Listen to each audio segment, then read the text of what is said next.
show you the install of Aeromotive's new Gen 2 tank for the C10. Follow us along as we show you how to do the install. Hi, I'm Matt with Aeromotive Fuel Systems here at the brand new Aeromotive World Headquarters in Lenexa, Kansas. Today we're going to show you how to install one of our new Gen 2 stealth tanks on this 1972 C10 truck. What we've got here is one of the new Gen 2 stealth tanks. This is part number 18410, which is a 340 liter an hour pump setup, and we offer this in 3 different tanks configurations: 200 liter an hour version, 340 liter an hour, and a 450 liter an hour. The 450 liter an hour gets you clear up to supporting around 1,000 horsepower naturally aspirated on gas with an EFI setup, or around 800 horsepower supercharged on gas. So we offer those 3 different configurations for the C10 trucks here. This particular truck has a 6 liter LS in it with a single turbo. Makes somewhere in the 500 horsepower range, so nothing too wild, but definitely needs a better fuel system than what he originally had on it. The C10 tank comes with everything you need for the installation: mounting straps and hardware, frame rail and filler cap drill guides and alignment tools, electrical connectors, and filler cap assembly. The tank comes fully assembled with Aeromotive fuel pump in 3 sizes depending on your needs. Let's go over some of the tools that will be needed to complete the install. Tools required for typical installation: drill, 1/4 inch drill bit, 5/8 drill bit, 2 1/4 inch metal hole saw, tape measure, hammer, center punch, small C-clamp, die grinder with deburr bit or round file, 5/16 nut driver, 9/16 socket and ratchet, Phillips head screwdriver or bit for drill. Those are your basic tools going to be needed to complete the installation here. So we'll get started. You can always revert back to the printed instructions that actually come with any of the tanks as well. They have a good detailed set of instructions and pictures along the way too. So use the 2 as a reference and should have no problem installing your tank. I've already uninstalled the original fuel system on the vehicle here. So this one had an aftermarket system on it. We're going to show you what we're going to replace it with and start installing this new tank. Where the tank installs on these C10 trucks is going to be right behind the rear axle here, between these 2 rear cross members. Some trucks might still have the spare tire cross member here in place, and if that is, you'll need to remove that in order to put the tank in this location here. A lot of trucks being this old now, they're not here anyway, so ours didn't have it. So the first thing we're going to do is measure for the location of our tank, and to do that we're going to take a measurement from the rear of your cross member here, and then measure 6 3/8 inches forward of that, make us a mark. Do the same on the other side.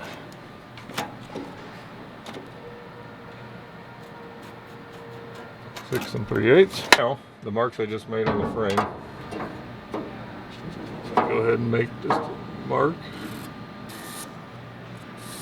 Included in the kit is this plate with 2 holes in it. This is going to be your drill guide in order to help you locate where the frame gets drilled to hold the tank in place. So what we'll do is line that up with the mark that you just made, make it flush with the inside of the frame rail, and then we can use a C-clamp here to help hold it in place. We have our plate in place. You can go ahead and fill in your holes with your Sharpie to give us the mark on where we need to drill our holes. Okay, and then we'll just repeat this process for the other side.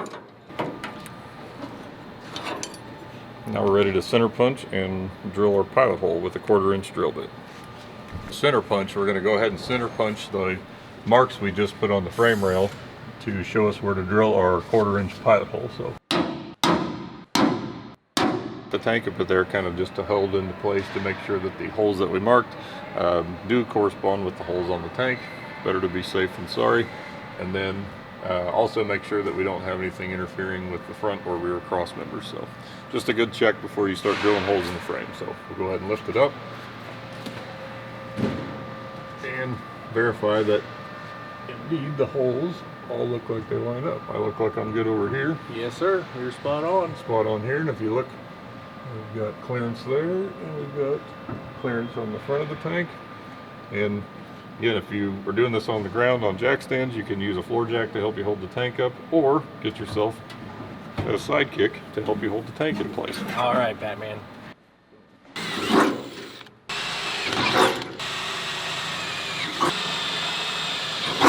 Next we're going to use the 5/8 drill bit to enlarge the holes to make them big enough to accept our spring clips that we'll put on here next.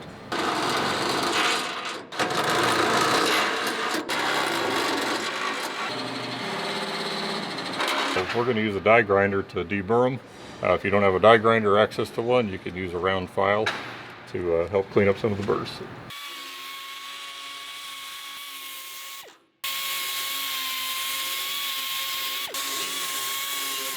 Okay, next we're going to install our spring clips, or our U-clips, what you want to call them. It's a 3/8/16 thread in there, and what these do is allow us access or a way to bolt the tank into the truck, because we're doing the installation with the bed on, but if you were to do it with the bed off, you could access the back side of this to put a nut on the inside of the frame rail when you're going to bolt the tank in. Since we're doing it with the bed on, we use these little U-clips here that allows you to have basically a blind nut on the back side of the frame. So install these. All you do is simply line it up over the hole. It actually does help to tap it with a hammer. And there it goes. These also allow for a little bit of misalignment in case your holes aren't exactly straight or perfectly in line from where you punched them. Since the bolt's only going to be a 3/8 diameter bolt, we drilled 5/8 holes, so these do have a little bit of movement for some misalignment.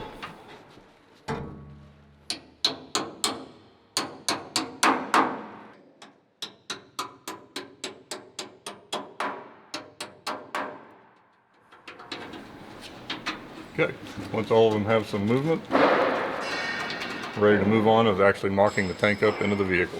Next thing is we need to locate where we're going to drill the hole through our bed for our filler neck. So that's the filler neck assembly here, but how are you going to locate the hole to drill in your bed? So we came up with this little simple drill guide. We actually put that right in, drop that right in the filler neck, and then you take your Sharpie and you're going to drop that right inside there. So what's going to happen is we're going to put the tank in, we're going to bolt it in place just using 2 bolts, and then once we get it up inside there, you're going to be able to reach in, it's on top of the frame rail, pick up on the drill guide, spin it to where it makes contact with the side of the bed. That'll give us a hole that's perfectly in alignment or concentric with our filler neck on the tank to show us where to drill the hole for our filler neck assembly. So we'll show you how to do that. Actually use a couple of these 3/8 bolts provided with the kit to hold it in place. To mock our tank up in place in order to drill our hole for our filler neck location through the bed. So again, we're going to use the Sharpie holder here, which is in place to help us mark the hole. We're going to use a couple bolts from the kit to hold the tank in place while we get the hole marked. Again, this is just mock up here right now, so we're going to take the tank back down after we get this hole marked. So again, if you have a buddy to help you do the tank up during this part of the installation, you can use that to help you run the bolts up in there. Again, they don't need to be super tight. We're just doing some mock up here right now.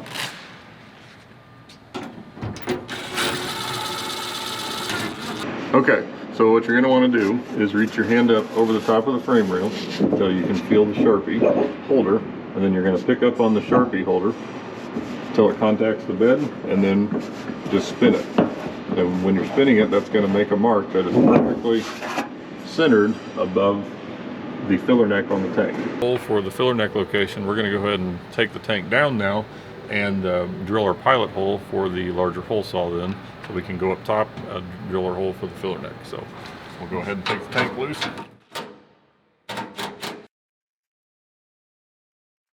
Okay, now that we have our tank dropped, we can see the mark that we placed using our filler neck locator with the Sharpie. So we can go ahead and drill our pilot hole from underneath, and we'll drop the truck, go up top, and drill the hole for the larger filler neck. So go ahead and center punch the hole that we just marked on the bottom of our bed and get ready to drill our pilot hole. Drill bit, we're going to go ahead and drill the pilot hole for the hole saw.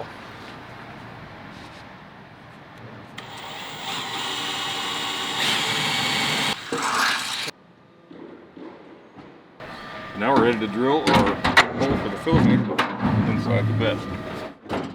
Now that we have our pilot hole drilled from underneath, we're going to use a 2 1/4 inch hole saw up on the top side of the bed to drill our hole for our filler neck. Once we have our hole drilled in the bed with the 2 1/4 inch hole saw, we're going to use the die grinder to deburr it before we start drilling the holes for our filler neck.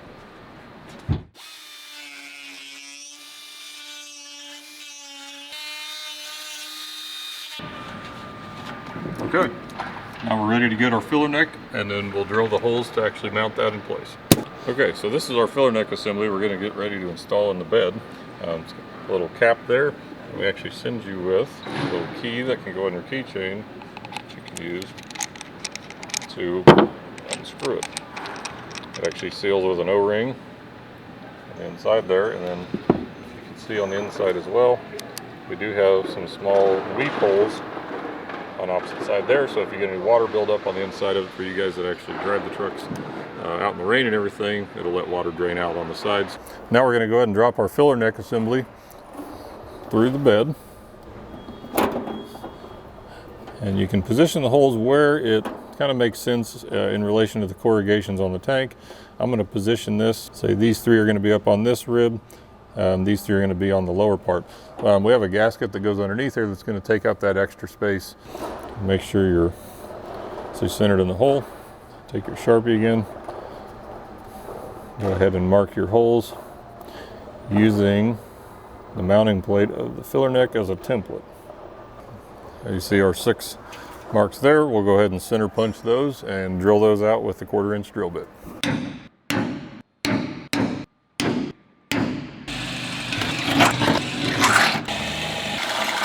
If you get a hole that is on one of the edges of the corrugations like this, I'll start the drill bit like this and then actually kind of turn it more vertical to help align the bolts. So included in your installation kit for the tank is going to be these 2 1024 studs. What these are going to do is thread into 2 of the 6 holes that hold the filler neck assembly into the bed. These are just used as an installation tool to hold the retainer ring in place long enough for you to get some actual screws started on the top side of it. So those are going to install. This is the retainer ring. So you pick out 2 of the 6 holes. You're going to notice there's 2 other holes on this that actually aren't used. Those ones are actually used on a different part number. This is just a common part between a couple different things here. So you can verify that this is in the right one. Grab your gasket, go ahead and slide it over that just to make sure that indeed all the holes line up. So next we'll go install this in the bed, start getting our filler neck bolted down. Okay, so now we're ready to install our filler neck assembly, starting with the retainer ring here. It's cut into a C shape, which allows you to rotate it inside the bed like that. So what you do is rotate it inside the bed, line up 6 of the holes, make sure you're there. Now, I can see they're all in alignment. I'm going to take one of the 1024 studs. It doesn't matter which of the 6 holes you align it with, just as long as you can start this on 2 of the holes. So just loosely threaded in there, it doesn't need to be clear through. Slide that in. Now that we've got that, this just acts as a handle, allowed to hold that in place long enough for you to then slide on your gasket. And the gasket is just to take up the gap that could be between the different corrugations of your filler neck, and then also provide a little bit of a seal too, so water and things doesn't drain down on top of your tank from the outside. You can go ahead and install the piece of tubing on there, and then drop your filler neck assembly down. There we go. Should fall into place. Then you can take one of the 1024 screws, go ahead and get it started, and you'll feel it start to grab the retainer ring down there. So you can start a couple of them. And now, since those are started, you can go ahead and remove the 1024 studs. And then go ahead and install or start the rest of your screws. As you tighten them, it's going to start compressing the gasket, which will make it a little easier to get the other screws started.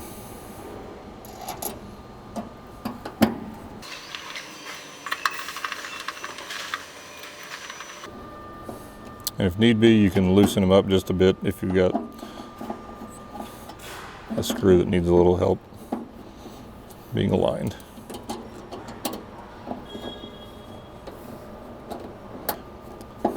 Since this is on this corrugation, I'm going to go ahead and tighten it down to where these 3 screws here are basically tight against this. I'll tighten these down to where it just compresses the gasket, but doesn't make the filler neck out of alignment or sitting there at an angle.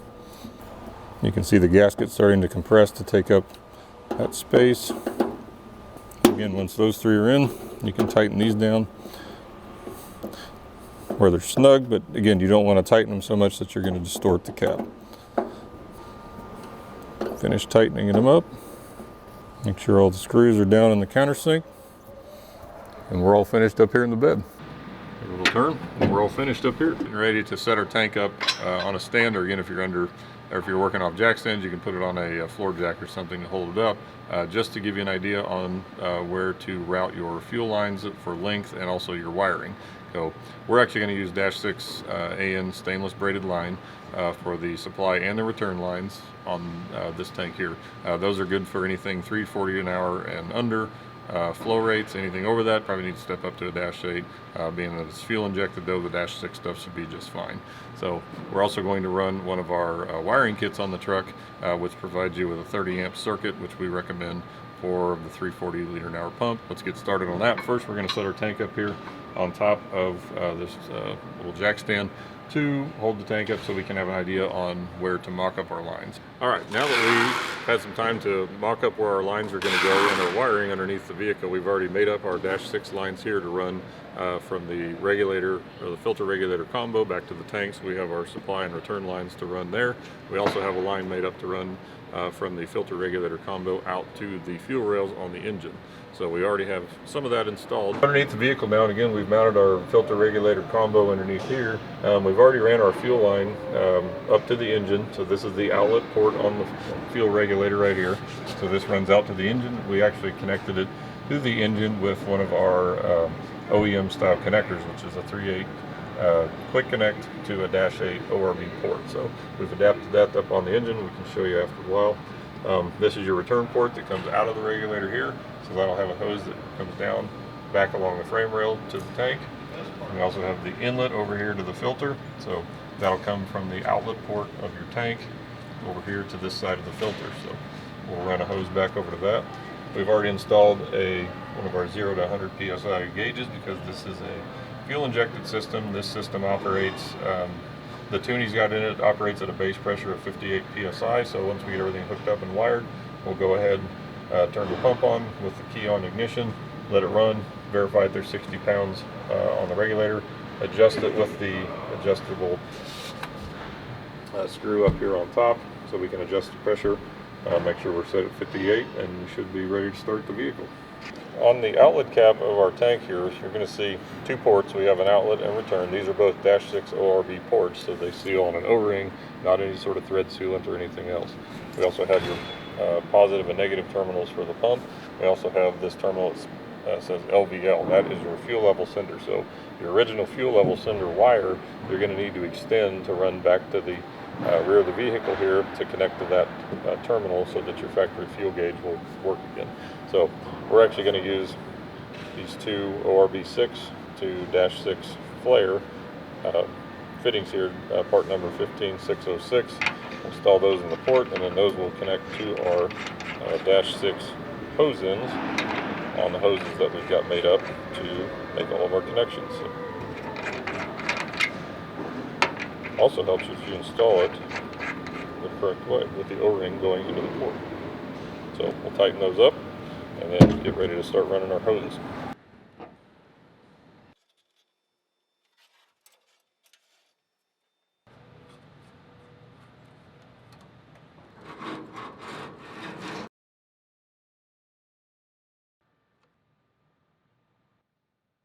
And we are just about to finish up the wiring on our tank installation. And one thing that's very important is you need to have a clean chassis ground for your pump ground somewhere on the harness there. So we've actually got a location on the chassis here, so I'm going to take a little die grinder here, clean that up so we can make sure and have a good connection.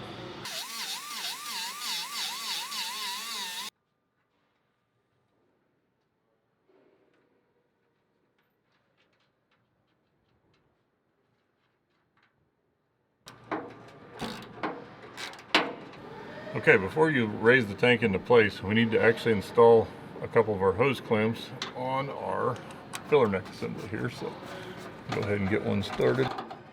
Bottom clamp, we're going to go ahead and loosely install it on here. You basically want it on the tube to where it won't fall off, but it can't be that tight. This is important later because when we install the tank in here, you won't be able to get to that.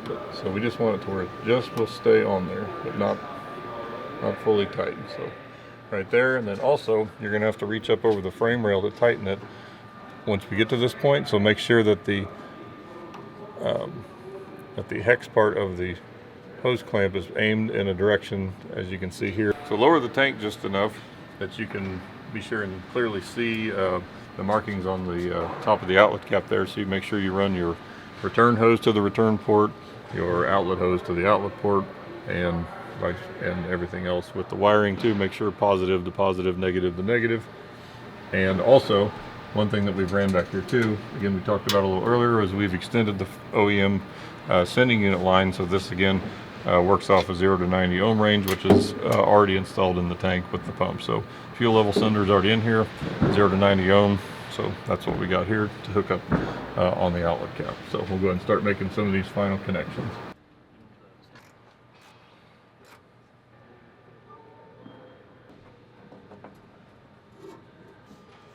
Connections are going to the correct ports.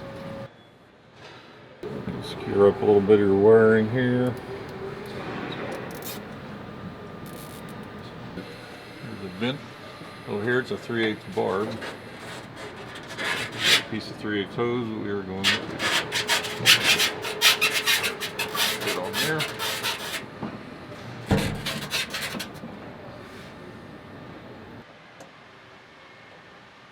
Attach your vent here. We've got ours ran through the slot in the frame rail that was there, and then attach it to your preferred vent termination up here, again at the highest point possible above the tank. Right spot, we're going to go ahead and start raising our tank into place, and then as we're going up, we're going to make sure our filler neck here is in alignment with our filler cap hose that we've already attached to the top or to the bottom of the bed there. So tank up into position, make sure our filler's lined up, and there it went right in. So go ahead and push it up. And we're just going to use a couple bolts to hold it for now until we can get things tightened up. Our tank is up in place. We're ready to do the final assembly, which is going to involve these straps. So what we're going to do first is we'll install these two J-bolts on, it really doesn't matter either side. Generally we install them on the driver's side, and then we'll hang the straps from that, and then we'll form them to the tank on the underside, and then make the final connections on the passenger side of the tank using two of the 3/8 bolts and washers that are provided with the kit. Some kit that's going to come with two straps here. The straps are actually come pre-bent in an L shape. You're actually going to want to flatten this strap out to make it conform to the bottom of the tank. So flatten it out best you can, and then when we install it, we'll finish conforming it to the contour of the bottom of the tank. But anyway, be sure you do that because these flanges are actually need to be pointing towards the outside of the vehicle. U-nut clips that we already installed are the spring clips, and these need to be threaded up in there pretty much until they almost bottom out.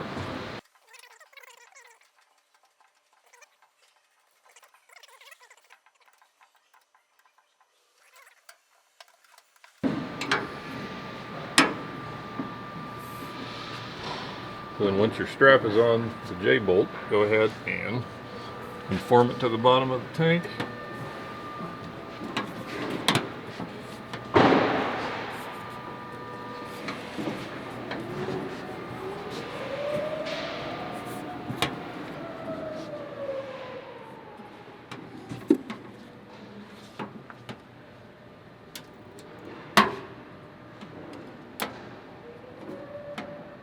spin it up the other side.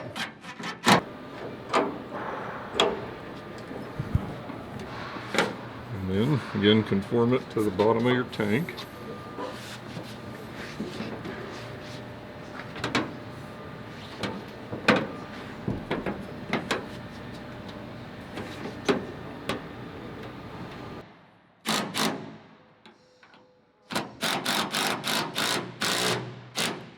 Okay, now we're ready to make our final connection for the filler neck on the tank. So using our 5/16 nut driver, you can reach up in here and feel where the nut is on the hose clamp that we installed on the hose earlier. And then once you're on it, go ahead and tighten her up. Okay, last but not least, on your tank installation, this is a small ground wire that we send you. It's about 16 inches long. This is very important. So what this does is this grounds the fuel level sender that is inside any of your Gen 2 stealth tanks, including this one for the 6772 C10 trucks. So your sending unit, again, is grounded internally. So what you're going to want to do is hook this to a clean chassis ground, and then also a clean piece of sheet metal located on the fuel tank itself. This is what will complete the circuit for your fuel level sender to allow your gauge up on the dash to read correctly.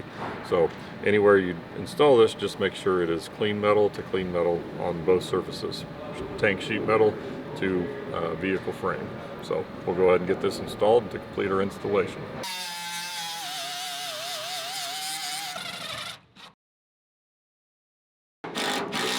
You can cut and shorten this to wherever you want, or make it longer if you need to, but we provide you with a 16-inch one here, so we'll probably just zip tie the excess up in here, maybe with a cable tie or clamps up in there. So whatever it is for your application, you can make it work. Just remember that you do need this ground wire between your tank and the frame.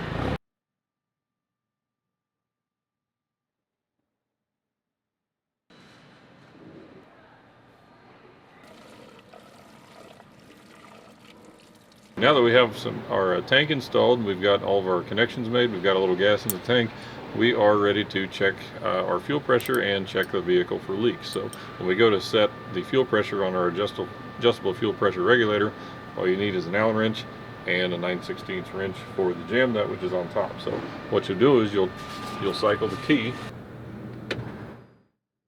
let the pump run, you'll see pressure register on the gauge. Once it's registering, you'll use Allen wrench here on top to tighten or loosen that to set your desired fuel pressure on the gauge. Once you reach the desired level, go ahead and take the jam nut, tighten it down, just like that. Once you've got it set at the right spot. So we haven't actually shown the vehicle on yet for safety reasons, but that's how you would actually do it when you're getting ready to adjust your fuel pressure.